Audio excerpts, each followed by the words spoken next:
ابراہیم صاحب قاسمی ہم سے ملاقات کرنے کے لیے آئے ہیں اور ہمارے طلباء سے ملاقات کرنے کے لیے آئے ہیں۔ ہم ان سے انتہائی ادب و احترام کے ساتھ یہ گزارش کرتے ہیں کہ جناب والا کچھ الفاظ کہہ کر ہم سب کو مستفیض کریں۔ ان کا استقبال ہم سب اس شعر کے ساتھ کرنا چاہتے ہیں کہ نہ تھکے ہیں پیر کبھی نہ ہی ہمت ہاری ہے، نہ تھکے ہیں پیر کبھی نہ ہی ہمت ہاری ہے، میں نے دیکھے ہیں کئی دور اور آج بھی سفر جاری ہے۔ مولوی محمد ابراہیم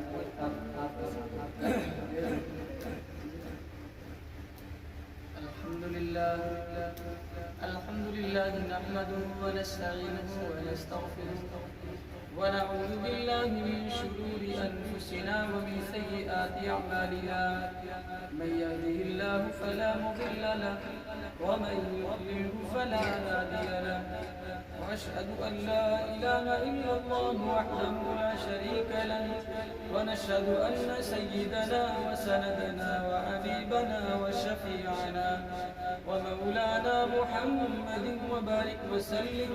أما بعد فأعوذ بالله من الشيطان الرجيم. بسم الله الرحمن الرحيم.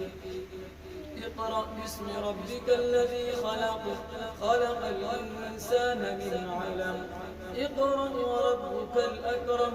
وقال النبي صلى الله عليه وسلم خيركم من تعلم القرآن وعلمه.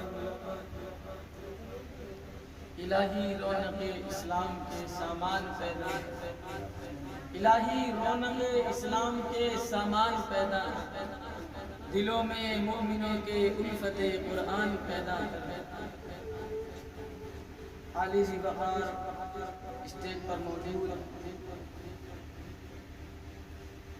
گرامی قدر میزبان حضرات، فللہ الحمد والشکر.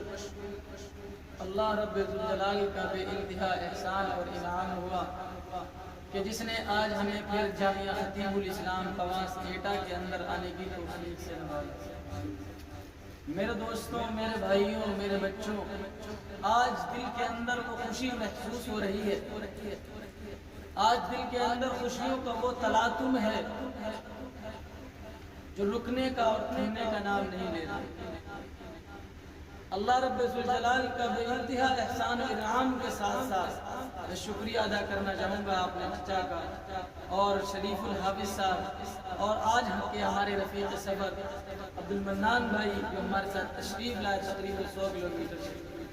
آج ہم اس میکدے کے اندر بیٹھے ہیں، آج ہم اس چھاونی کے اندر بیٹھے ہیں جس کے لیے ہم نے الحمدللہ اپنی تن من دھن اور رات اور دن کی کوششیں کی، اور ایسا لگ رہا تھا کہ ہم بہت ہی کٹھن اور مشکل ترین مرحلے سے گزر رہے ہیں. یہاں پر جامعہ کا قیام اور بچوں کو تعلیم دینا نہایت ہی مشکل ترین امر بن چکا ہے. حاسدین کا ادھر حسد اور ان کی شرارتیں اور ان کی مکاریاں جاری تھیں، لیکن اللہ نے ذوالجلال کی قسم میں نے ایک لمحے کے لیے بھی یہ نہیں سوچا کہ جامعہ کے کسی بھی سرگرمی میں، چاہے وہ علمی ہو، تعلیمی ہو، یا پھر جو ہے بناوٹی اعتبار سے ہو، بنانے کے اعتبار سے ہو، الحمدللہ اللہ کا شکر ہے کہ ذرہ برابر بھی ہمارے ذہن میں یہ خیال نہیں آیا کہ جامعہ رک جائے. اور آپ کسی بھی یونیورسٹی کی تاریخ اٹھائیں گے، کسی بھی مدرسے کی تاریخ اٹھائیں گے، آپ کو ملے گا کوئی بھی کام شروع کرتے ہیں اس کے اندر دقتیں آتی ہیں، پریشانیاں آتی ہیں.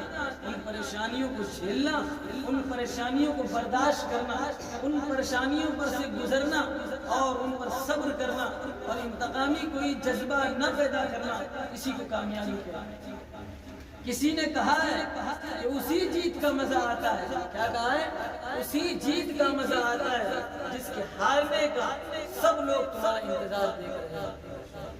جامعہ خطیب الاسلام پواس ایک ایسے وقت میں شروع ہوا تھا کہ حاسدین کا شر اور مخالفین بے انتہا پیدا ہو رہے تھے.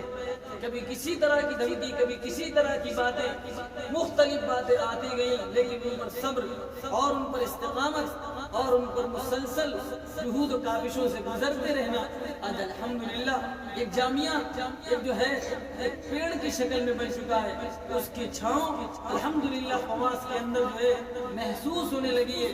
ان چھوٹے چھوٹے بچوں کے اوپر ایک نورانیت دیکھی، ان کے ساتھ کتابوں کی وابستگی دیکھی، ان کے ساتھ قرآن کی وابستگی دیکھی اور ان کی شیفتگی دیکھی، ان کی والدین کی، آپ کے والدین کی، آپ کے عزہ اور اقربا کی۔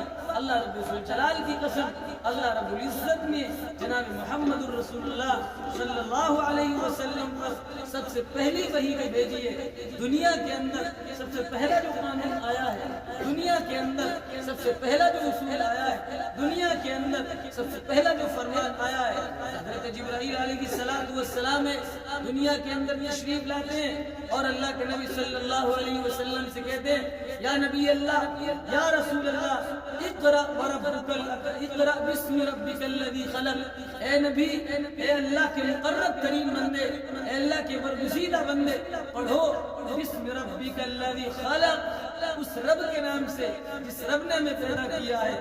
معلوم یہ ہوا کہ اسلام کا بنیادی نقطہ نظر اور پہلی وحی سے یہ معلوم ہوتا ہے کہ پڑھائی اور تعلیم کی بڑی اہمیت۔ آج مسلمان تعلیم سے جتنا دور ہے، علم سے جتنا دور ہے، ایجوکیشن سے جتنا دور ہے اور پڑھائی اور لکھائی سے جتنا دور ہے، شاید کہ کسی اور چیزوں سے اتنا دور ہے۔ ہم اپنے بچوں کے لیے بڑے بڑے سامان لا کے خرید کے دے دیتے ہیں ان کی زندگیوں کو برباد کرنے کے لیے، لیکن خدا واحد کی قسم ہم اپنے بچوں کو کبھی بھی یہ ترغیب نہیں دیتے بیٹا جو ہے بہترین ڈاکٹر بننا، بہترین مولانا بننا، بہترین مفتی بننا۔ بس ہم تھوڑے سے پیسوں کی لالچ کے چکر میں اپنے بچوں کی زندگیوں کو خراب کر دیتے ہیں۔ اگر میں یوں کہہ دوں کہ بچوں کی نہیں بلکہ نسلوں کی زندگی برباد کر دیتے ہیں، اللہ رب العزت کی قسم اس میں بالکل مبالغہ نہیں ہوئے گا۔ اگر ایسا نہ کیا ہوتا آج ہمارے خواص اور ایٹا کے اندر جو خواص ہے آج سے نہیں بسا بلکہ صدیوں سے چلا آ رہا ہے، لیکن ایک بھی تمہیں قرآن کا حافظ نہیں ملے گا، ایک بھی قرآن کا عالم نہیں ملے گا، ایک بھی تمہیں بہترین آدمی جو قرآن کریم کی تعلیمات سے اور اللہ کے نبی صلی اللہ علیہ وسلم کی ادا اس کے نسلوں کو برباد کر دیتے ہیں۔ اللہ کے نبی صلی اللہ علیہ وسلم کا ارشاد ہے خیرکم من تعلم القرآن وعلمہ۔ ہاں تم علم حاصل کرو، چاہے دنیاوی ہو اخروی ہو۔ اگر تم دنیاوی علم حاصل کرتے ہو تو تم باعث عزت بنتے ہو، لوگوں کے نزدیک محترم بنتے ہو، کامیابی کی ضمانت نہیں مل سکتی۔ اگر تم یہ چاہتے ہو کہ کامیابی کی ضمانت مل جائے اور وہ بھی وہ کامیابی جس کے اندر ابدیت ہے، وہ کامیابی جس کو کبھی زوال نہیں، وہ کامیابی جو کبھی ختم نہ ہونے والی، وہ کامیابی جس کے اندر کوئی دھوکہ نہیں، وہ کامیابی جو ایسی کامیابی ہے دنیا بھی اس کے آگے اور آخرت کو اس کا استقبال کرنے کو تیار ہے۔ اللہ کے نبی صلی اللہ علیہ وسلم کا فرمان ہے، اللہ کے نبی صلی اللہ علیہ وسلم کی حدیث ہے خیرکم من تعلم القرآن وعلمہ۔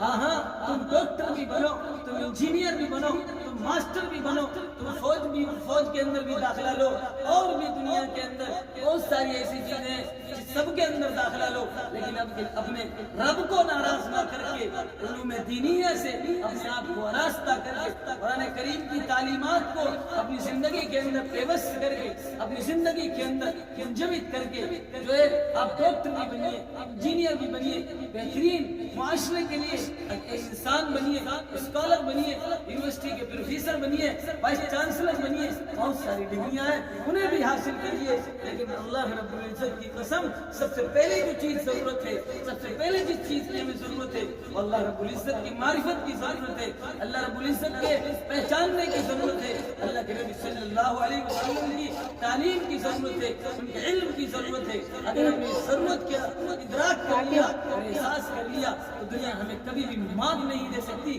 دنیا کبھی بھی ہمیں دھوکہ نہیں دے سکتی۔ دنیا کبھی بھی ہم سے نہیں دور بھاگ سکتی. ہوتا یہ ہے کہ ہم پیدا ہوتے ہیں دنیا دنیا دنیا دنیا دنیا کرتے کرتے چلے جاتے ہیں. کسی نے کہا یہ دنیا اقل من القلیل وعاشقها اذل من الذلیل. دنیا نہایت ہی مختصر دنیا ہے اور اس کا عاشق بھی نہایت بہترین آدمی ہے کہ دنیا سے محبت کرے, تو دنیا سے الفت رکھے, تو دنیا سے لگاؤ رکھے. بتایا بہترین عاشق ہے, وہ بدترین آدمی ہے. ہاں ہاں دنیا بھی کماؤ لیکن آخرت کو برباد نہ کر کے. دنیا کی بھی ضرورت ہے لیکن آخرت کی اس سے پہلے ضرورت ہے. دنیا کماؤ اس طریقے پر جس طرح اللہ کے نبی نے بتایا ہے. دنیا کماؤ اس طریقے پر جس طرح اللہ کے نبی کا فرمان ہے. دنیا کے اندر چلو اس طریقے سے جس طرح ہمیں قرآن میں بتایا ہے. آج اللہ کا شکر ادا کرتا ہوں, اس کا احسان ہے, اس کا فضل ہے کہ آج جامعہ خطیب الاسلام 5 علمی اور تعلیمی سرگرمیوں میں جاری اور ساری ہے.